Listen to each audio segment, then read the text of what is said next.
કાલે હું એરપોર્ટ ઉપરથી આવતી હતી ને તો એક ભાઈ સરસ બધું બહાર જોઈ એટલે મજા આવી ને, સંન્યાસ જેવું આપણે ફીલ થવા મળે ને, એટલે એક ભાઈ એવું બોલ્યા, મારું ધ્યાન નથી કયા ભાઈ હતા, એણે એવું કીધું કે બસ હવે તો ભગવાનનું જ નામ લેવું છે ને એકાંતમાં વયું જાઉં છું, કાંઈ કરવું જ નથી. એટલે ભગવાનનું નામ લેવા માટે જરાય એકાંતની જરૂર, આખું ઘર હોઈ જાય ત્યારે ભગવાનનું નામ લ્યો. પણ આમાં તકલીફ એ છે કે તમારે ભાઈ મૂકીને ગુરુભાઈઓ કરવાશ, ભાઈ મૂકીને ગુરુભાઈ કરવાની હોડમાં પડ્યા ને એટલે બધું મૂકવું પડે ને છોડે. આજ સવારે જ હું ગોવિંદ કાકાને કહેતી હતી, મેં કીધું તમે આ આખી પેઢીને સમજાવો કે ભગવાનનું નામ લેવા માટે તમારે કાંઈ છોડવાની જરૂર નથી. આપણા ધર્મની મજા જ એ છે. મેં જેમ કીધું એમ કે નવી પેઢીને તમે 100% એક નાનું નાનું શીખવતા જાઓ. આપણે બધાને એવું થાય ને કે અત્યારના લગભગ કોઈને 11 કરવી ન ગમે કે આ ન કરો ગમે. રિક્વેસ્ટ કરીને કહું છું કે મહિનામાં એક વખત 100% એમાં શારીરિક બધા ફાયદાઓ છે, આધ્યાત્મિક ફાયદાઓ છે, મારે એમાં પડવું જ નથી.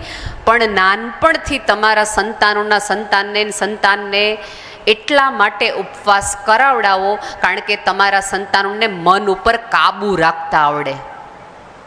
જો ભૂખ્યા હો ને તમે કરો ને, ખાતા પીતા હો ને, અનેક વસ્તુ તમારી સામે પડી હોય, ભાવતી પડી હોય અને તેમ છતાં તમે ના પાડો કે ના આજે નહીં, આજે નહીં, એ તમે તમારા મન ઉપર, તમારી ઈચ્છા ઉપર મેળવેલો કંટ્રોલ છે, કાબુ છે. એ વિવેક તમને આવતો જાય છે કે આજે નહીં, આજે નહીં. મારી તો સાદી દલીલ છે કે એક આતંકવાદીઓ પોતાના સંતાનો હાવ આવા નાના ફૂલ જેવા દીકરાના મગજમાં એ નાખી શકતા હોય કે હા મેં મારી હકાય ને આને ઉડાડી હકાય, તો આપણે આપણા સંતાનોના મગજમાં એવું કેમ ન નાખી શકીએ, કેવું એવું ઉગાડી ન શકીએ કે કોકને તારી શકાય. વિવેક, તમે જો નિયમમાં જેટલા સંતાનોને રાખશો એટલા ને એટલા તમારી પેઢીની, તમારે સંસ્કારની ચિંતા જ નહીં કરવી પડે.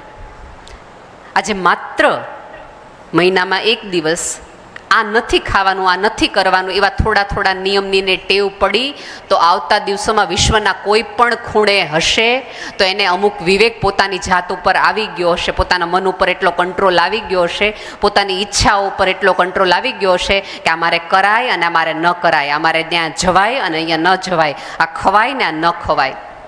કોઈ આવા મોટા સાયન્સ નથી, અઘરું છે જ નહીં. હમણાં જ હું સૌજીભાઈ વાત કરતા હતા, કોકનું હૃદય જીતવું અથવા કોઈના હૃદયમાં સ્થાન બનાવવું એ આ પૃથ્વી પરનું સૌથી સરળ કામ છે.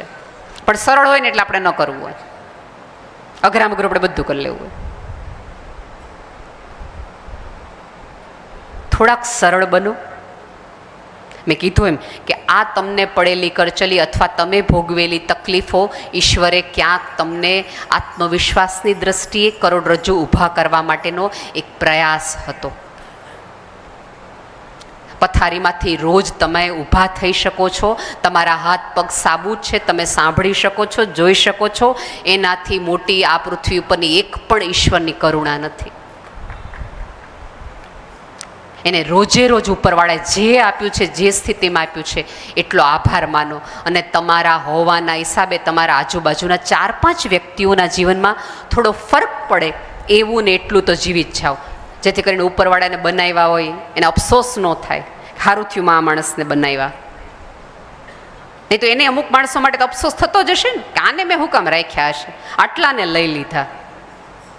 ઘણી વખત મને એવું થાય કે આપણે અમુક લોકોને પૂછીએ કે કેમ છો, અમુક લોકોને એમ પૂછવું છે કે હું કામ છો, નડવા છે. એવું આપણને જોઈને કોઈકના મનમાં થાય, એના બદલે થોડા રસ્તાઓ બદલાવીએ. 100% ગૂગલ તમારે જ્યાં જવું હશે ત્યાં તમને લઈ જશે, પણ એક સાચો સદગુરુ તમારે જ્યાં જવું જોઈએ ત્યાં તમને લઈ જશે. તમારો ધર્મ, તમારું અધ્યાત્મ બની શકે કે તમને ફાયદો કેટલો કરાવે, ક્યાં ત્યાં ઉપર લઈ જાય એની મને નથી ખબર, પણ અહીંયા તમે જેટલું જીવશો ને એટલું તમારા ગયા પછી તમારું નામ થાય ને એવું તો તમે જીવી જ લેશો. આ પૃથ્વી પર કોઈકના હૃદયમાં દસ્તાવેજ વગરના ઘરમાં રહેવું એના જેવી મોટી કંઈ લક્ઝરી નથી. કારણ કે મહેલો તો આવીને બનાવીને બધાય ગયા, બધાની સભ્યતા આવીને જતા રહી. જેણે જેણે દીધું છે એના જ નામ રહ્યા છે. અને આ તો આખું પરિવાર ઉગાડનાર પરિવાર છે, વાવે છે ધર્મનું, અધ્યાત્મનું, સંબંધોનું, લાગણીનું. એક બહુ સરસ એમણે મને વાત કરી કે નવી પુત્ર વધુ આવી, જે લોકો સમજતા હોય કે આપણે શું દેવું, આપણે શું દેવું, આપણે શું દઈ શકીએ, એવી ભેટ નહીં હોય ને. અને અમુક વખતે બહુ જ મોટા વિરલ વ્યક્તિત્વ હોય, આપણે સૌજીભાઈને શું આપી શકીએ? સંપત્તિ, સન્માન, પ્રેમ, લાગણી અઢળક મળે છે. ઘડિયાળ એની પાસે અસંખ્ય છે, ગાડી, શું you name it, you he have it. તમે નામ બોલો એની પાસે છે. પણ પોતાની નવી પરણેલી આવી પુત્રવધૂને એવું થાય કે મારા સસરાને ગીતાજી પ્રત્યે ભાવ છે, એમાંથી ઉગે છે, અને પોતાના સસરાને જન્મ દિવસે 15મા અધ્યાય કંઠસ્થ કરીને ભેટમાં આપે, એની 7ની 17 પેઢીની ચિંતા તમારે ન કરવાની હોય, કારણ કે એ આખું વિચારધારામાંથી નીકળશે ને.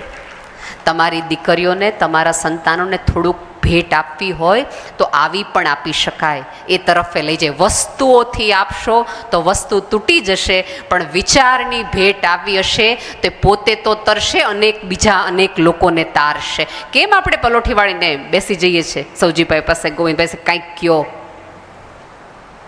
માત્ર સમૃદ્ધ છે એટલા માટે નહીં, એમણે એટલું સમૃદ્ધપૂર્ણ, સમૃદ્ધિપૂર્વક જીવ્યા છે, એવું કર્યું છે, એટલા માટે આપણને એમ થાય કાંઈક તો એવું કરીએ. બસ તમને સૌને સારપના એટલા ચેપ લાગે, અને હજી કહું છું, કડવું બોલવાનું મૂકી દેજો. જે કંઈ જો ગાંધીજીની વાત આરે હું બહુ સહમત છું કે સત્ય હંમેશા કડવું હોય, આઈ અગ્રી. સત્ય હંમેશા કડવું હોય, પણ કડવી રીતે જ સત્ય કહેવાવું જોઈએ એવો કોઈ નિયમ નથી. મીઠાશથી પણ કહી શકાય, એકાંતમાં પણ કહી શકાય, સમજાવીને પણ કહી શકાય, પંપાળીને પણ કહી શકાય, અને એ રીતે કીધેલું જ જગતમાં યાદ રહે. બાકી તો વટના કટકા હવ છે, નથી કરવું, થાય કર લે, તમે કરી હું લ્યો. તમારી આંખમાં ભીનાશ હશે, તમારા અવાજમાં ધ્રુજારી હશે, અને તમારા હાથમાં નિસ્બત હશે, તો તમારા સંતાનને ઈચ્છા થશે તમારું કીધેલું ને કરેલું કરવાની. બાકી આપણે જોઈએ જ છે કે આપણી નજર સામે એવી કેટલી પેઢીઓ છે, અને ત્યારે આપણે એમ કંઈક દીવા વાહે અંધારું છે, એ અંધારા આપણે લાવ્યા હોય. દીવો કંઈ પોતાની રીતે ન લાવે, બાકી હોય દીવો અંધારું થાય હે એનું. મીઠાશથી બોલવાનું રાખો, આજથી જ એકબીજાને એવા સપોર્ટ કરવાનું રાખો. કડવી જીભના કારણે, અને આમાં એવું છે કે સભ્યતામાં કૂતરો કરડે ને તો એનો ઈલાજ છે, ઇન્જેક્શન આપી શકાય. સાપનું ઝેર ચડે તો એ પણ ઉતારી શકાય, વીછીના ઝેર છે એને ઉતારી શકાય, પણ જીભના ઝેર અને જીભના ઘાવ કે એ ઉતારી શકાય એવા હજી સુધી કોઈ વૈજ્ઞાનિકોલા નથી આવ્યા.